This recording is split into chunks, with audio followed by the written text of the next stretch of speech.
मंगल मूर्ति राम दुलारे, आन पड़ा अब तेरे द्वारे। हे बजरंग बली हनुमान, हे महावीर करो कल्याण, हे महावीर करो कल्याण। तीनों लोक तेरा उजियारा, दुखियों का तूने काज संवारा। तीनों लोक तेरा उजियारा, दुखियों का तूने काज संवारा। हे जगवंदन केसरी नंदन, हे जगवंदन केसरी नंदन।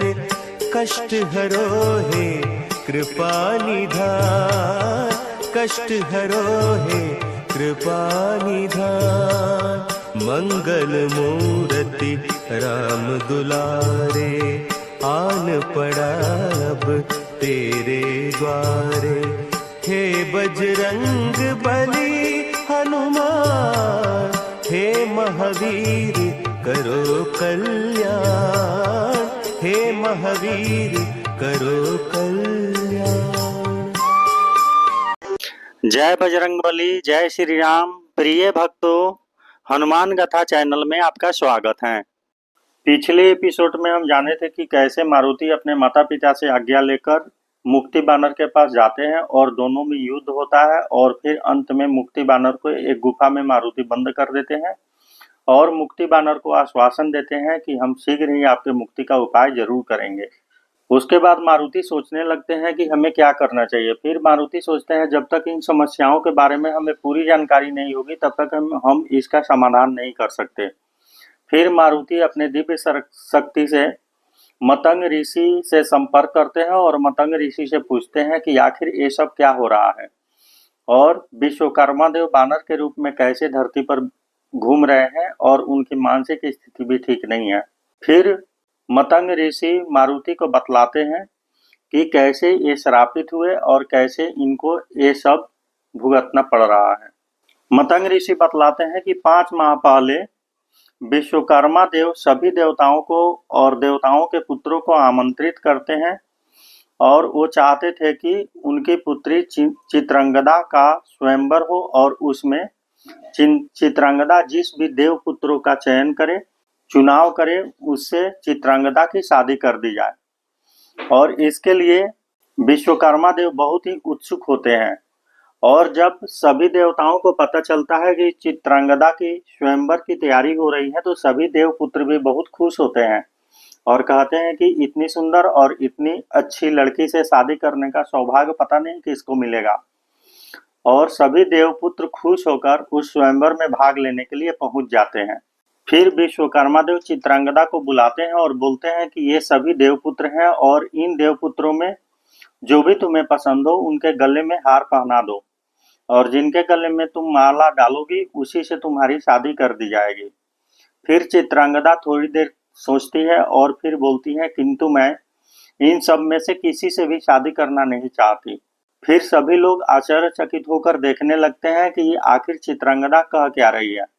फिर विश्वकर्मा देव बोलते हैं तुम ऐसा क्यों बोल रही हो पुत्री। चित्रांगदा बोलती है क्योंकि मैं किसी भी देवपुत्र से शादी नहीं कर सकती, क्योंकि मैं पृथ्वी लोक पर राजा सूरत से प्रेम करती हूँ और मैं उन्हीं से शादी करना चाहती हूँ। चित्रांगदा की ये बात सुनकर सभी देवपुत्र बहुत दुखी होते हैं और विश्वकर्मा देव से बोलते हैं कि अगर हमें अपमानित ही करना था तो आपने ये स्वयंवर का नाटक क्यों किया था, स्वयंवर में हमें क्यों बुलाया था। विश्वकर्मा देव बोलते हैं कि इसके बारे में हमें कोई जानकारी नहीं थी कि हमारी पुत्री किसी से प्रेम भी करती है, इसलिए मैंने स्वयंवर रचा था और सबको आमंत्रित किया था। फिर विश्वकर्मा देव चित्रांगदा के पास आते हैं और आकर बोलते हैं कि देखो पुत्री, हम स्वर्गवासी हैं और हमें पृथ्वी लोक के किसी भी मानव से शादी नहीं करनी चाहिए, क्योंकि पृथ्वी लोक पर जो जन्म लेता है उसकी आयु बहुत कम होती है, इसीलिए तो पृथ्वी लोक को मृत्यु लोक भी बोलते हैं। इसलिए तुम्हें पृथ्वी लोक पर किसी भी राजा या किसी भी आदमी से शादी नहीं करनी चाहिए। तुम देवलोक में ही किसी भी देवपुत्र का चयन कर लो और उससे विवाह कर लो। किंतु चित्रांगदा नहीं मानती। फिर विश्वकर्मा देव चित्रांगदा को समझाते हैं कि देखो पुत्री, हमारे जो देवपुत्र होते हैं और देवलोक के में जो लोग भी होते हैं उनकी आयु एक कल्प की होती है, जबकि पृथ्वी लोक के लोग बहुत जल्दी उनकी मृत्यु हो जाती है। बहुत ज्यादा समझाने के बाद भी चित्रांगदा अपने पिता के बात को मानने के लिए तैयार नहीं होती, और जब चित्रांगदा देखती है कि उसके पिता उसके सहमति के बिना किसी देवलोक के देवपुत्र से शादी कर देंगे, फिर वो एक दिन विश्वकर्मा लोक से पृथ्वी लोक की ओर निकल जाती है और पृथ्वी पर आकर सीधे राजा सूरत के महल में जाती है और राजा सूरत से बोलती है कि मैं विश्वकर्मा लोक छोड़कर आ गई हूँ, अब आप मुझसे शादी कर लीजिए। फिर विश्वकर्मा देव को इसके बारे में चित्रांगदा की सखियां जाकर बतला देती हैं। इधर जब सूरत देखते हैं कि चित्रांगदा हमारे पास आ गई है तो वो शादी की तैयारी में लग जाते हैं।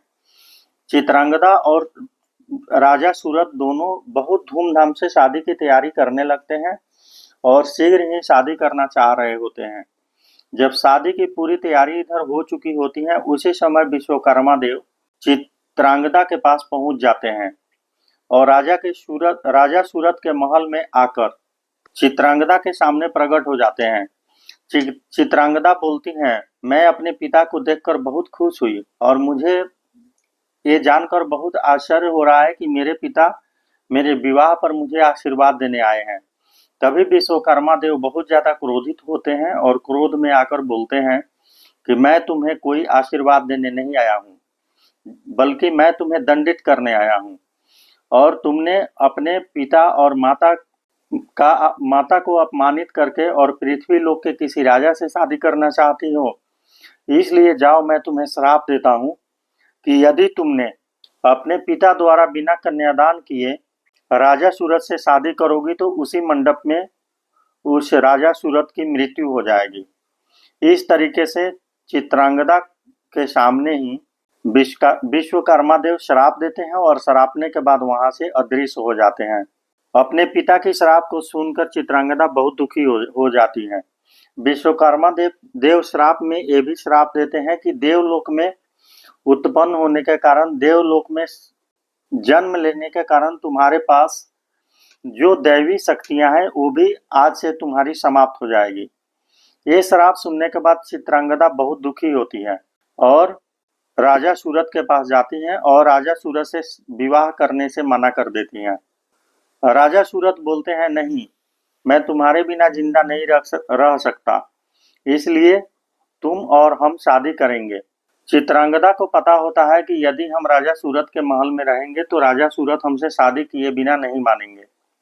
फिर एक दिन चित्रांगदा महल से भागने लगती है और राजा सूरत चित्रांगदा को पकड़ने के लिए आगे बढ़ते हैं। तभी चित्रांगदा राजा सूरत से अपनी प्रेम की सौगंध देकर बोलती है कि मैं अपनी प्राण को त्यागने जा रही हूँ, किंतु मेरे मरने के बाद आप अपने जीवन को समाप्त नहीं करेंगे, ये मेरा सौगंध है। इस तरीके से चित्रांगदा सौगंध देकर वहां से ऊंचे पहाड़ से नदी में छलांग लगा देती है। चित्रांगदा के छलांग लगाने के बाद राजा सूरत बहुत ज्यादा दुखी होते हैं, किंतु चित्रांगदा द्वारा सौगंध दिए जाने के कारण वो अपने प्राण को तो नहीं त्याग सकते, किंतु वो अपने राज्य को छोड़कर कहीं चले जाते हैं। अगले एपिसोड में हम जानेंगे कि कैसे ऋक्तिध्वज ऋषि ने विश्वकर्मा देव को दिया श्राप। इस वीडियो को राम भक्त और हनुमान भक्तों तक पहुंचाने के लिए इस वीडियो को शेयर करें। अगर आपको इस वीडियो से कुछ नया जानने को मिला हो तो इस वीडियो को लाइक करें और आगे की कहानी लगातार जानने के लिए हनुमान गाथा चैनल को सब्सक्राइब करें। नमस्कार।